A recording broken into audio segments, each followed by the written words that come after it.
Bueno, bienvenidos. Hoy queremos abrir espacio a las voces que el ruido de la guerra intentó silenciar.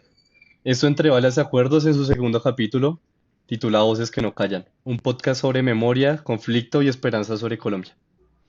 Somos cuatro personas que creemos que escuchar es el primer paso para entender y que el dolor tiene nombre, apellido, territorio y que detrás de cada estadística hay una historia que merece ser contada. Pues como tal, en este episodio vamos a habitar por un momento la experiencia de quienes vivieron el conflicto armado colombiano, las víctimas, las comunidades, los niños y niñas que crecieron en medio de la guerra. Y vamos a reflexionar juntos sobre los daños que este conflicto dejó en los cuerpos, en las memorias y en los territorios. En este capítulo nos guiaremos por tres documentales que nos parecen fundamentales. El primero es Montes de María, Memorias de Identidad y Resistencia. El segundo es Renacer, la memoria del cuerpo. Y Pequeñas Voces. Y también por el volumen testimonial del informe final de la Comisión de la Verdad. Bueno, la pregunta que nos hacemos el día de hoy es sencilla pero profunda. ¿Qué significa tener una voz cuando la violencia te la ha intentado arrebatar? Comenzar con una pregunta que nos plantea el informe final de la Comisión de la Verdad. Esta pregunta parece un poco filosófica, pero tiene un peso enorme cuando uno la piensa en un contexto del conflicto. ¿Se tiene una voz o se adquiere? Pues yo creo que esa pregunta toca algo muy real, ya que hay comunidades en Colombia que durante décadas fueron silenciadas, pero no porque no tuvieran que decir, sino porque nadie está dispuesto a escucharlas. Eso resuena mucho con lo que plantea el documental Cuando los pájaros no cantaban. La imagen del silencio no es simplemente la ausencia del sonido, es más que todo ausencia de vida, puesto que después de una masacre, después de una bomba y después de un grito de terror, los pájaros dejaban de cantar. Ese era el gran silencio del que hablaba la comisión. Y esa es una metáfora poderosa. Y lo que hizo que la comisión fuera exactamente lo contrario, que es crear las condiciones para que esa voz volviera a sonar o para que los pájaros volvieran a cantar, porque se recibieron más de 30.000 testimonios de personas que vivieron el conflicto de una manera muy directa. Además de esto, lo interesante es que el informe entiende que el testimonio no solo es como una palabra, sino que también puede ser una fotografía, también puede ser un poema, el cuerpo mismo, sus cicatrices, sus silencios, sus gestos, también puede ser un testimonio. Y pues a mí me parece clave lo que dicen sobre las texturas de la experiencia, que no se trata de documentar hechos fríamente, sino que se trata de recuperar la humanidad detrás de estos hechos. Y pues esa humanidad, eso que tenemos en común todos los seres humanos, solo se escucha, dicen ellos, desde las voces de los nadies. Y a todas estas es válido hacer la pregunta de quiénes son los nadies en el conflicto colombiano. Pues son los campesinos del Monte de María, son los niños y las niñas que han sido reclutados tanto por la guerrilla y los paramilitares, son las mujeres que quedaron solas cuando desaparecieron sus esposos, son quienes han perdido un brazo, una pierna en una mina, la vista, lamentablemente en una guerra que ellos nunca eligieron. Exacto. Pero bueno, empecemos entonces por uno de esos territorios, por ejemplo, Montes de María, que es una región que fue golpeada durísimo, ¿no? Pero pues también tiene algo que los documentales muestran con mucha fuerza, que es la identidad, la resistencia y la memoria. La región montemariana, a pesar de la música, grupos religiosos y todo eso, también se caracteriza por el deporte. Ese deporte también nos unió y fue una forma de resistir en el territorio. Ay, mamá Carolina, ay, mamá Carolina, ay, chingate la pollera, ay, chingate la pollera, ay, chingate la pollera. Además de esto, Montes de María está en la costa del Caribe colombiano, como sabemos, está entre Bolívar y Sucre, donde es una región de una riqueza cultural enorme. Además de esto, podemos encontrar a los indígenas, los campesinos, los afrodescendientes Como lo llaman ellos, el Monte Mariano. Es una persona intercultural. Y sin embargo, pues esta región fue durante años uno de los epicentros más violentos del conflicto armado. Paramilitares, guerrillas, masacres. El documental Basta Ya como tal, pues lo muestra con mucha crudeza. Y antes del 85, Montes de María era una zona agrícola tranquila, tabaco en la zona alta, arroz y plátano en la baja, una economía campesina viva. ¿Y qué pasó después? Que lamentablemente llegaron los grupos armados. Y lo primero que hacen, tal cual como decía uno de los testimonios, es que rompen la sociedad, rompen el tejido social, esa red de solidaridad y de humanidad que hay dentro de la gente. Porque lamentablemente cuando hay terror, la gente deja de reunirse, deja de celebrar, deja de confiar en su vecino, básicamente pierde su humanidad. El informe de la comisión describe esto con una frase que me parece muy exacta a lo que refleja esa realidad.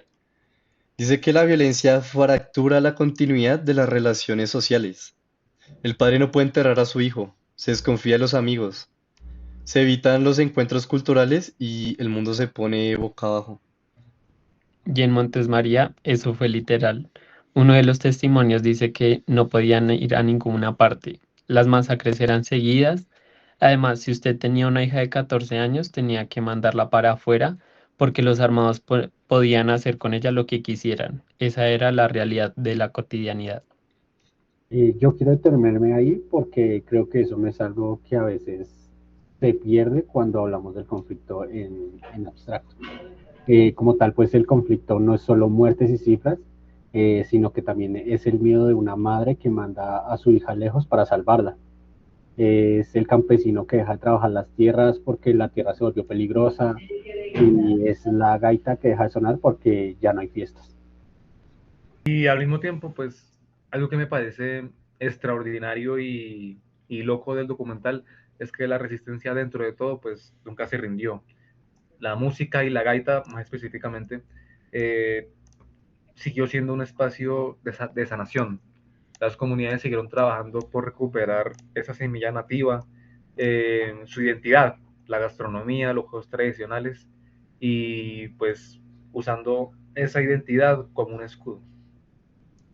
Y eso conecta directamente con lo que propone el volumen testimonial, que las historias del conflicto no son solo historias del pasado, sino que también son historias del presente.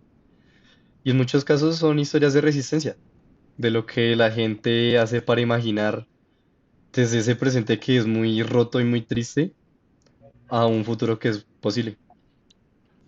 Además de esto, Montes de María nos muestra que la identidad cultural, la gaita, el bullarengue, el bocachico frito, el arraigo, el territorio, puede ser una forma para sobrevivir. De decirlo a la guerra, puedes quitarme muchas cosas, pero no puedes quitarme quién soy. Bueno, el documental abre con el caso de Carmelina, una mujer que estaba bailando en una fiesta y terminó tropezando con una grana y perdió sus piernas. Y pues el poema que abre el documental lo dice todo. Carmelina nunca utilizó un fusil y fue mutilada.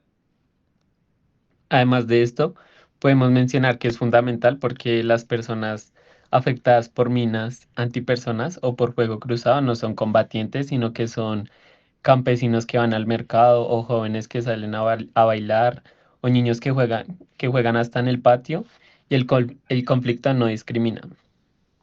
Y pues la discapacidad como tal no es solo física, hay una dimensión psicológica enorme. Uno de los testimonios que más me impactó fue el de alguien que dice que después de perder un brazo, pues la peor parte no fue la herida, sino la recuperación física. La peor parte fue la lástima de los demás.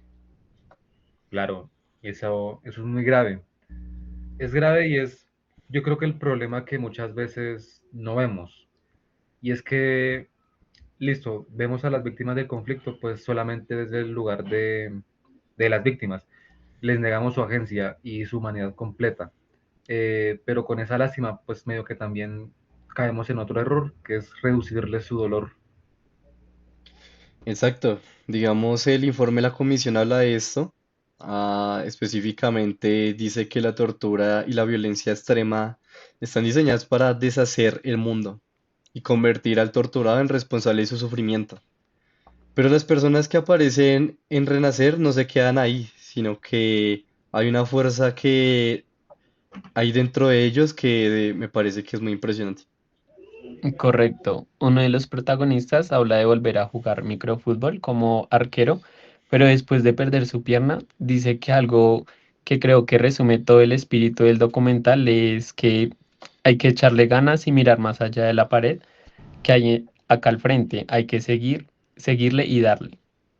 Y pues creo que eso nos invita a hacer una pregunta incómoda como sociedad, o sea, ¿qué hemos hecho nosotros para acompañar este proceso? Las víctimas con discapacidad del conflicto armado muchas veces se enfrentan un sistema de salud que no responde, una reparación que llega tarde o en muchos de los casos no llega, y la sociedad que les da lástima pero no les da oportunidades. El documental nos muestra también el trabajo de organizaciones base. Por ejemplo, está la Asociación del Magdalena Medio para la Discapacidad, que pues acompaña a las personas en esos procesos. Pero pues la verdad es insuficiente que esto se dé sin una política pública real, sin ningún tipo de reconocimiento y sin reparación integral. Y aquí nos aparece otra pregunta que plantea la comisión. Cuando hablamos de reparación integral, ¿reparamos solo lo económico o reparamos también el lazo roto con el cuerpo o con el territorio o con la comunidad?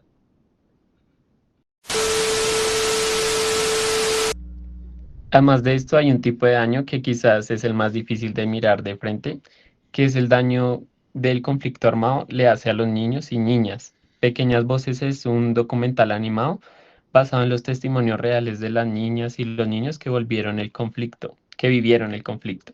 Sus palabras, sus dibujos se convierten en la animación. Y la elección de la animación no es casualidad, ya que pues hay algo en esa forma de contar que permite acercarse a experiencias que de otra manera como tal sería pues intolerables. La voz de un niño describiendo cómo su familia fue desplazada, cómo vio cosas que ningún niño debería ver en boca de un personaje animado, llega de una manera distinta, pero llega. Lamentablemente este documental es muy fuerte, dado que nos muestra cómo los niños y niñas sufrieron eh, desplazamiento forzado. Todo el tema de llegar a un lugar enteramente desconocido, a una ciudad diferente, una urbe donde todo es extraño, la comida es diferente, el idioma suena diferente, cada olor en cada esquina es distinto y de repente pues ya no tienes tus amigos, tu escuela, tu casa, tus seres queridos. La verdad es muy duro. Sí, y lo que el informe de la comisión dice sobre el desplazamiento es exactamente eso. Cuando una persona es desplazada, llega a un lugar desconocido que no conoce, donde quizás se habla una lengua diferente, hay otros olores, otras temperaturas, otras culturas, diferentes ciclos vitales en los que creciste, pues se pierden y el mundo se pone bocado. Lo que más me impactó del documental también es como la inocencia con la que se describen a los niños y las situaciones que ellos enfrentan.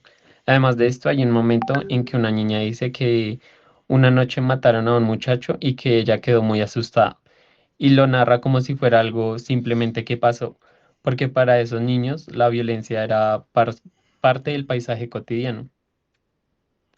Y eso es lo que los psicólogos llaman como tal pues normalización de la violencia. Y tiene consecuencias que duran décadas, no solo en las personas que la vivieron directamente, sino en comunidades enteras, en la forma como se relacionan, en la desconfianza estructural que queda. Hay una escena muy dura en este documental, Pequeñas Voces, y es la escena donde hay una niña que no sabe si su papá está muerto o vivo. Dice, se llevaron a mi papá, encontraron sus papeles por allá y no sé si está muerto o está vivo, pero a él no lo han encontrado. Esa incertidumbre de no saber si tu ser querido está vivo o está muerto es una forma particular de daño que la comisión identifica como uno de los más difíciles de sanar. La búsqueda de un desaparecido viene acompañado de nostalgia, ausencia y culpa, y además de eso un complejo vínculo con un estado que muchas veces no da respuesta. Por ello, los niños de pequeñas voces, sin embargo, también tienen sueños, tienen planes, tienen también la capacidad de imaginar un futuro y también creo que eso es al mismo tiempo una señal de resiliencia humana extraordinaria porque es una enorme responsabilidad para nosotros como sociedad no fallarle a ellos. Pues hay algo que quiero mencionar antes de llegar al cierre, y pues como tal es que en el informe de la comisión y en los documentos también aparecen voces que no solemos escuchar, los combatientes, los que empuñaron las armas como tal. Bueno, y hay que escucharles, pues no como para justificarles, sino para entenderles. El informe plantea algo que me parece muy revelador, y es que las guerras en Colombia pues no han sido peleadas en gran medida por jóvenes que vienen de contextos sociales similares. Este contexto o esos contextos, ¿cuáles son? Campesinos pobres, jóvenes sin oportunidades, y pues lamentablemente, o lo irónico, es que terminaron en bandos opuestos. Eso es importante para reflexionar sobre cómo se construye la paz, no cómo se construye, no se construye solo con la reparación de las víctimas, que aunque es muy fundamental, pues también se debe llegar a entender qué condiciones sociales, económicas y políticas pues produjeron este conflicto y para trabajar para transformarlas.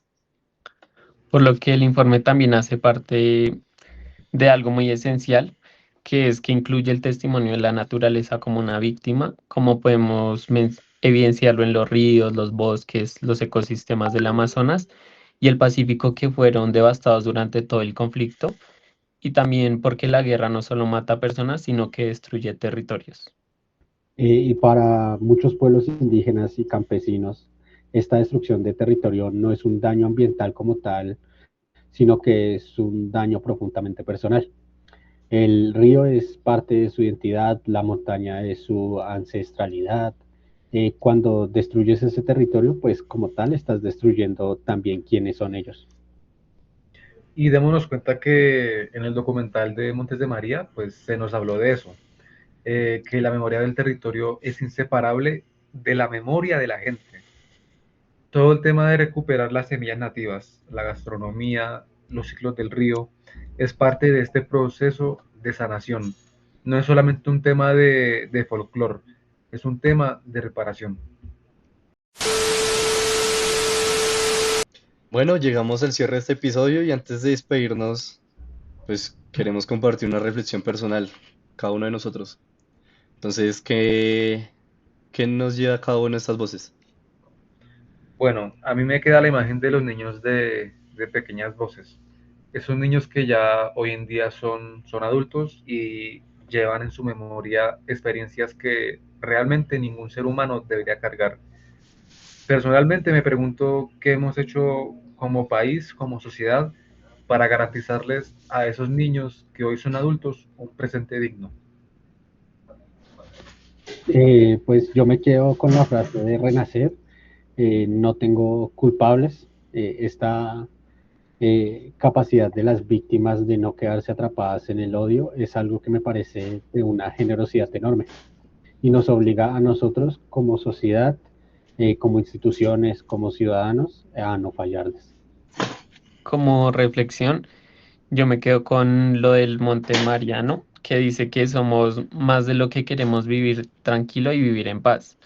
Eso me resuena porque la guerra es la excepción, la paz es la aspiración de la mayoría y esa mayoría necesita ser escuchada, protegida y acompañada.